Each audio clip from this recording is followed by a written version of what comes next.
Hvala puno. Hvala lepo. Guys, my name is Nick Vujicic. I was born in Australia in 1982, moved from Australia to California in the year 2006. And my life story, I'm just thankful that people have seen my life on some sort of level, whether it's just YouTube videos or seeing pictures of a limbless guy smile. People always ask me, what happened to you and how did you overcome what you've been through? The title of the message that I've been given is Transforming the Walls into Doors. When I speak corporately, the line that I like to use is changing obstacles into opportunities. Now, I'm very well aware to share with you as well, I know that there are 1 billion people going hungry today. I know that this year 1 million people will commit suicide. It's 1 every 40 seconds. I know today there are 120 million slaves, and I've met sex slaves, and I've seen the top of the pyramid as far as business and met the billionaires. I've met bankers, and I've also met orphans. We're all looking for something. We're all looking for hope.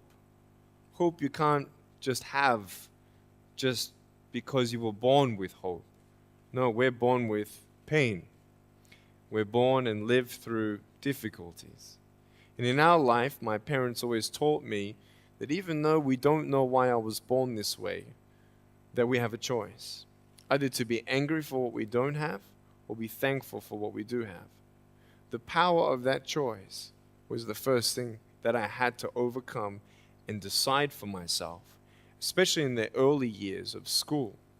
A lot of kids would come up to me and tease me.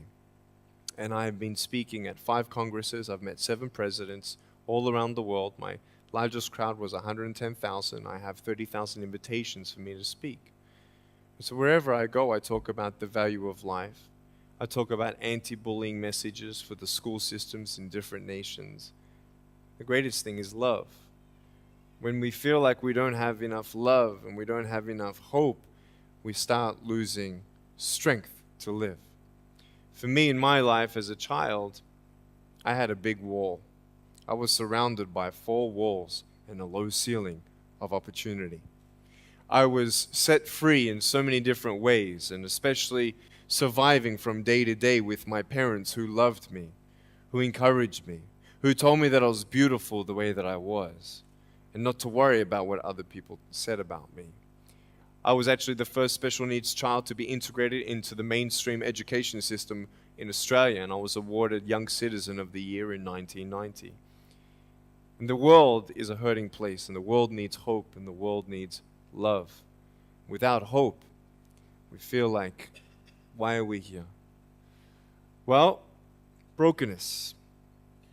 Here's mine. Today, I still have no arms, no legs.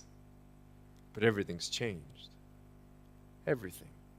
For me, I was looking for hope and happiness, and I couldn't see it for many years. In fact, if this side of the table represents my hope, truth encourages me to become all that I can be.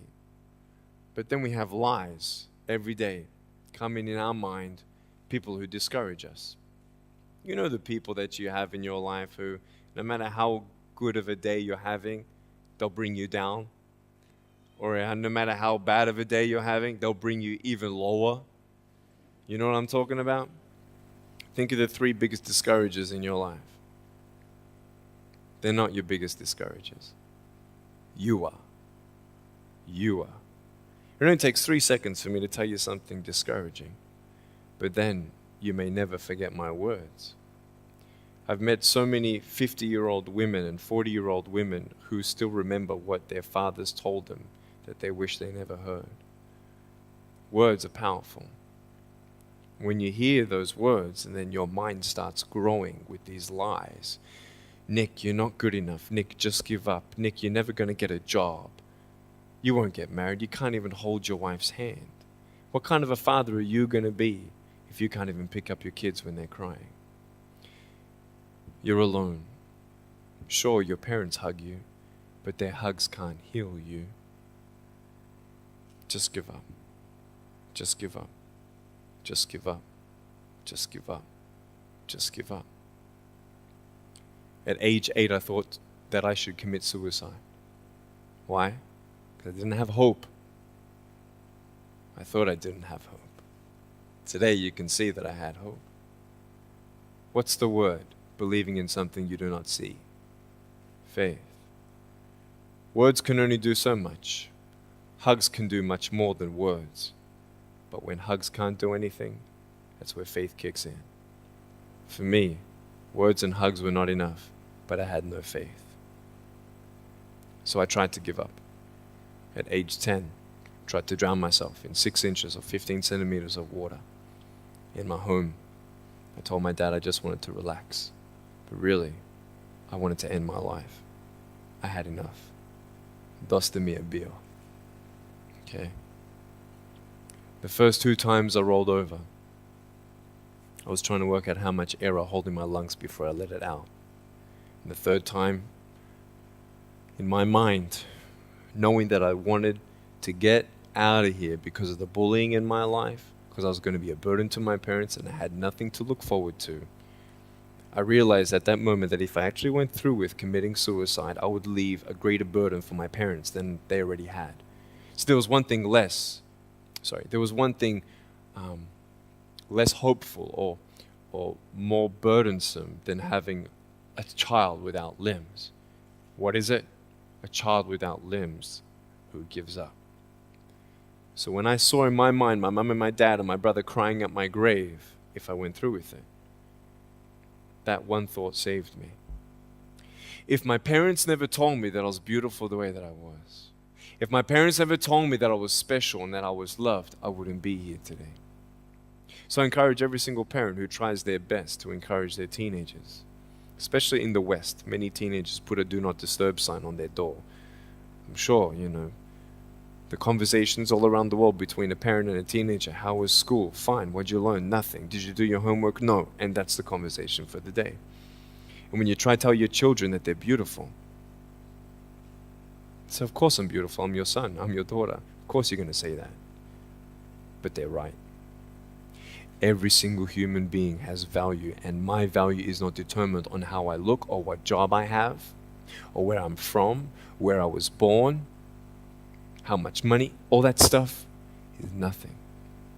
So many teenagers, tease each other for how we look, and I tell the teenagers, do you think that I'm cool enough to be your friend? They're like, yeah, of course. I said, but I have no arms, no legs. And they said, doesn't matter. I said, really? So it doesn't matter that I have no arms, no legs? I said, no, it doesn't matter. I said, then actually, if it doesn't matter, then why do we kill each other with our words if it actually doesn't matter? Why do we look ourselves in the mirror and see ugly instead of valuable? I want to ask you today, what are you looking for? If I gave you $1 billion, would you be happy? If you gave me $1 billion, I'd be very happy. But then if my mum dies tonight, am I happy? No. With all the money in the world, I'll never be happy. Why? Because money is something that cannot heal the soul. So many teenagers are looking for love, which love does heal the soul. Love does complete the soul. But even sex before marriage, I was a virgin before I got married. Yeah, I've got a gorgeous wife. We're pregnant with our first son. And I don't need hands to hold her hand. I only want to hold her heart. And how am I going to hug my kids? So many kids, they come up to me. It's amazing. They put their hands behind their back and hug me with their neck. And I've realized in life, even the worst parts of my life can be turned into good. And they're even more special. So many teenagers, they're looking for love. So they're going to go do this and go do that and have sex before marriage. For me, sex out of marriage is like a $5 Gucci watch. Sex within marriage and having sex with someone who loves you, who's committed to you for the rest of your life, going to be the mother or father of your kids. That's what love is. You can talk, you can sleep with as many people as you like, but never know for sure, do they love me? Love is a lifelong commitment. You see, there are choices in life, and we're looking. I want to ask you, what are you looking for? Well, if I can just get drunk, why not, man? I only live once. Well, if that's the way you believe, great. But for me, I'm a greedy man. I don't want to live for 90 years. I want to live for billions of years. And I know that every day my choices will affect this life, other people's life, and my eternal life. You got to come to the truth of knowing who you are and why you're here. William Barclay, he said, the greatest 2 days in anyone's life, the day you were born and the day you knew why. So, you're ugly. No, I'm beautiful the way that I am. And if you can't believe that for yourself, so many girls especially stay with their emotionally abusive boyfriends. Because if I break up with him, then who's going to want me? See, we all want love. That's why we do what we do sometimes. To get into the crowd, I'm going to swear, I'm going to be cool. That's what this world is. I want to look like her. If I was taller, shorter, smarter, more popular, whatever you want. It's not enough until you find the truth. I'm wonderfully and fearfully made. There's a greater purpose for my life. I am here for a reason. Sure, I didn't get a miracle. Yeah, I believe in a God who can do miracles, and I have a pair of shoes in my closet. Why? I've seen blind people seeing and deaf people hearing. That's fine if you don't believe me. I got it on camera. But I realized something. If God doesn't change my circumstance, He's going to use my life to be a miracle for someone else. When you don't get a miracle, you can still be a miracle for someone else.